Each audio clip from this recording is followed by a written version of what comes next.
Investiture of the Gods, Chapter 71. General Xuan with his 5-colored light. He's been unstoppable for weeks, hasn't he?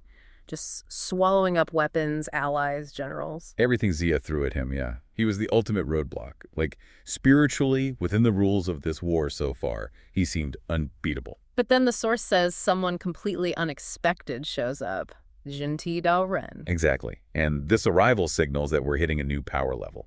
Shinti comes onto the scene, and his whole description is immediately, well, complex. It sort of blurs the lines we thought we understood. Okay, tell us about his entrance, because the source paints a picture that feels almost out of place for this setting. Right? Yeah, it really does. He's wearing Taoist robes, which seems familiar, within the context of the story. But his symbols are totally different. He's got this tree branch, okay, common enough maybe, but he's strongly linked to the Western Pure Land. The text specifically mentions things like the 8 Virtues Pool, the 7 Treasures Forest. Which sounds much more Buddhist. Precisely. Imagery tied to Buddhist enlightenment. And get this, he wears a sacred relic, usually Buddhist, right on his head.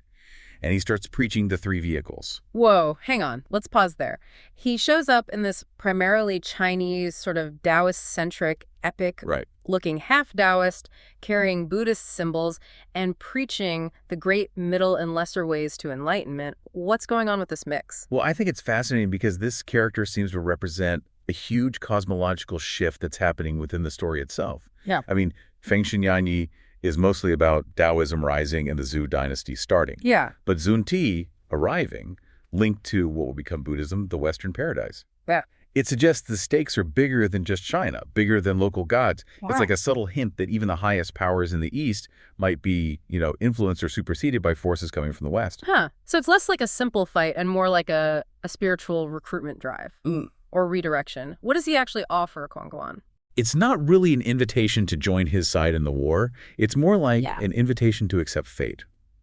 Junti basically tells him, look, you're destined to come with me. Okay. The offer is, ditch this killing kalpa, this endless cycle of war and bloodshed, and come to the Western paradise.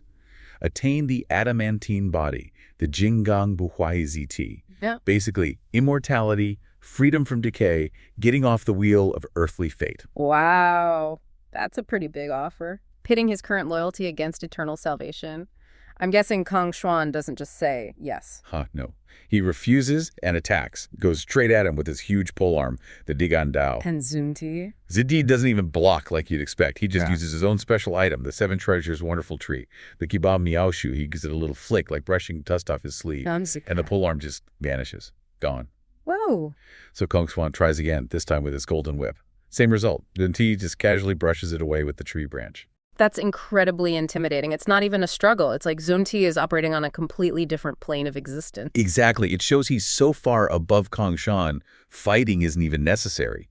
That wonderful tree seems to be a weapon of, spiritual negation. It just cancels things out. So what does Xuan do? He can't use weapons. Right. He realizes physical attacks are pointless, so he uses his ultimate move, his non-physical power, that famous red light. And he actually manages to scatter Zunti for a second. Okay, so he lands something. A fleeting something. Yeah. Because this is where it gets really wild. Zunti comes back, recites some kind of powerful verse. Yeah. And instantly, Xuan's physical armor, his helmet, they just shatter. He's forced to reveal this huge temporary spiritual form. The source calls it a saintly image.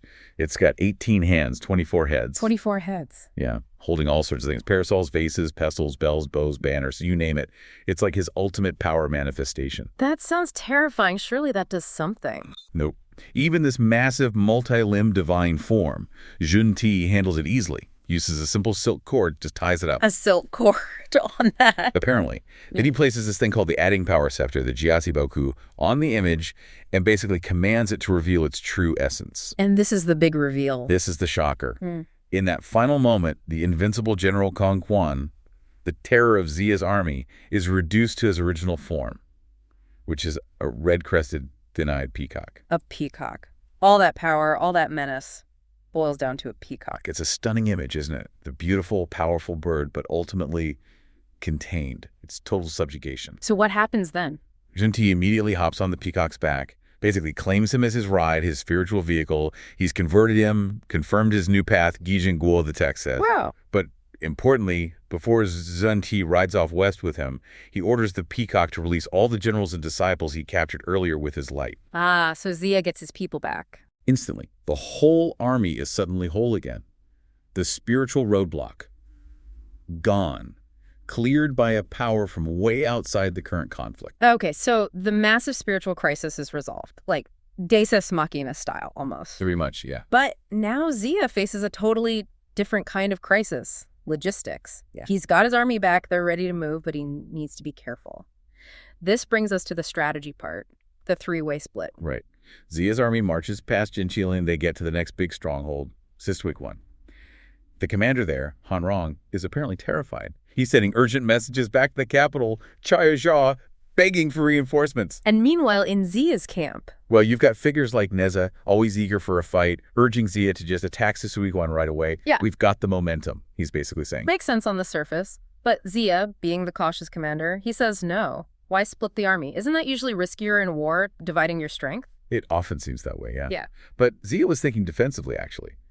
Pure risk management. They're facing C1 straight ahead, sure. But there are two other massive enemy fortresses flanking them. Jimengguan on one side, King Longguan on the other. Okay, I see the problem. If he throws his entire massive army at Sichuan, what happens? The enemy commanders in those other two forts could launch huge attacks from the sides, cut his supply lines, potentially surround him completely. Right, that's the logistical nightmare you mentioned. He could win the battle but lose the war if he gets cut off. Exactly. So Zia realized that keeping everyone together for one big siege was actually more dangerous than splitting up. He needed to neutralize those flanking threats at the same time he dealt with the main one. So dividing the force wasn't about diluting strength. It was about covering all the bases, turning a potential defensive nightmare into an offensive necessity. 3 simultaneous sieges. Precisely. It was the safest, most efficient way forward, even though it meant managing 3 separate large armies. And that meant he needed really capable commanders for those independent forces. They drew lots for the assignments, right? Yeah, they did. For the 2 secondary roads, Huang Feihu drew the lot for King Longguan off to the east. He got 100,000 troops, and Deng Zhigang was assigned as his vanguard. Okay. And the other route, the one we're going to follow a bit more closely now, Jiamengguan. That lot fell to General Hong Zhen. He also got 100,000 troops, and his vanguard was Ji Kang. Zia himself took command of the main force, heading for Sichuan. So a very clear plan. Neutralize the flanks while tackling the center. Yep. Ensures that wherever the toughest fight might be, the other fronts are also being actively pushed by strong leaders. All right, let's follow Hong Zhen's army then to part 3. The battles at Jiamengguan. This is where the source gives us that mix of really weird magic and intense human drama. It really does. So Hong Zhen's army arrives at Jiamengguan. The defenders there are led by brothers Hu Sheng and Hu Lei, along with generals Yu Kun and Hu Yunping. Okay. The first fight pits Ji Kang, the Zhou vanguard, against Yu Kun from the Shring side. Right. They have a proper duel, back and forth for about 50 rounds. Standard stuff, spears and swords. But then Ji Kang does something unexpected. This is the weird magic part. The source says Ji Kang uses some kind of spell. A black vapor suddenly rises from his head. Okay. And this vapor instantly forms into, well, a dog's head. A dog's head, seriously. Like a phantom dog's head, yeah. And it flies across and clams down right onto Zhu Kun's face. You're kidding. Nope. Zhu Kun is, understandably, completely stunned and distracted by having a magic dog's head bite his face. I would be too. And in that moment of confusion, Ji Kang just steps in and kills him, swiftly. Wow. Okay. You can't really train for that kind of magical attack, can you? A dog's head materializing out of vapor. Definitely not standard military procedure. It really highlights the unique flavor of this particular conflict. Makes an impression. No kidding. So after that loss, Hu Sheng, one of the commanders, sends out his other general, Hu Yunping. He goes up against the next Zhou challenger, Xuan. Right. And this is where the fight shifts from magic to politics. Yeah. It gets personal. How so? Hu Yunping doesn't just fight. He starts taunting Xuan. Yeah, big time. He doesn't just call him an enemy, he calls him a rebel. He basically accuses Xuan of betraying his roots. Oh. And then he throws in this really low blow. He reminds Xuan that his own sister is a really high-ranking, favored consort back in the Shang capital, Charge, the morning sun-favored consort, he calls her. Trying to undermine his loyalty to the Zhou cause, suggesting he's fighting against his own family's interests. Exactly. It's a sharp political jab designed to question his honor, make him doubt his choices. Is he really committed to Zhou when his family is doing so well under Sham? How does Xuan react? He seems pretty focused, maybe hardened to this kind of thing. The source says despite the taunts, he fights fiercely and manages to defeat and kill Hu Yunpeng relatively quickly, within like 30 or 40 rounds. So 2 fights, 2 dead Sheng generals for Jiamingwan. That's got to hurt their morale. It shatters it. And this leads directly to this really critical internal conflict between the 2 remaining commanders, the brothers Hu Sheng and Hu Lei. This is where you see pragmatic reality smash right into absolute, unwavering loyalty. Okay, set the scene. Hu Sheng, who seems like the more practical of the 2 brothers, sees the writing on the wall. He goes to Hu Lei and says basically, look, we lost 2 top generals back to back. This has to mean the mandate of heaven has shifted. It's favoring Zhou now. He's reading the signs. Yeah. He argues that good men shouldn't just die for a lost cause. He suggests they should surrender. It's the logical thing to do. Makes sense from a purely strategic point of view. But Hu Lei, his reaction is different. Completely different. His refusal is absolute, and it's grounded entirely in this ancient code of honor and duty. How does he put it? He basically reminds Hu Sheng of everything the Shang state has given them: high honors, generous pay, trust. He then quotes this core principle: the ruler's sorrow is the minister's disgrace. Zhu Yu Shenru. For Hu Lei, surrendering isn't just defeat. It's a shameful betrayal of that trust, a moral failure. He declares they must fight to the death. It's the only way to repay the grace the nation has shown them. He won't even consider treason or cowardice. And Hu Sheng? He's left speechless. Yeah. Because, logically, pragmatically, surrender makes sense. But he can't argue against that deep-seated principle of loyalty that Hu Lei represents, even if he suspects it's leading them to ruin. Zhou General Nan Gongxi gets challenged by Hu Lei. And the source material makes it really clear this isn't just some minor skirmish. These 2 are totally evenly matched. The text uses phrases like chess opponent and compares their fighting style to like an owl or a vicious beast. They go at it hard. How long? For about 30 to 40 rounds, which in this kind of storytelling, that signals a really serious, high-level duel. Neither one is giving an inch. 40 rounds. Wow. Okay, so a stalemate like that means someone needs a smart tactic, not just brute force. Yeah. Nan Gongxi figures it out, right? He doesn't just overpower Hu Lei. No, he totally outsmarts him. He uses this move called Meiji Pocham, selling a flaw. It's brilliant, really. Selling a flaw, so he fakes an opening. Exactly. He pretends to leave himself vulnerable, baiting Hu Lei to make a move. Hu Lei goes for it, thinks he has him. But Nan Gongxi dodges just enough, avoids the fatal blow, and in that same motion grabs Hu Lei. Captures him alive. Okay, nice move. Victory secured. But Hu Lei, he doesn't exactly take it well, does he? Oh, not at all. He refuses to play by any rules of surrender. The moment he's brought before the Zhou commander, Hong Jin, he doesn't just refuse to kneel, he starts screaming curses. What kind of curses? Really harsh stuff. Calls Hong Jin a traitorous villain, Fan Guo Nize, and even dog and pig Jin Guzie, just complete raw defiance. Wow. Okay, so no bowing, just insults. Yeah. That really ramps up the tension. It does, and it tells you something about Hu Lei's character, right? He refuses to accept defeat, even staring death in the face. Hong Jin is furious, naturally. Yeah, imagine. What does he do? Orders his execution immediately, no hesitation. All right, so Hu Lei is executed. End of story. You'd think so. His head's displayed, proof he's dead. But then, like minutes later, a messenger comes tearing in, breathless. Saying what? Don't tell me. Yep.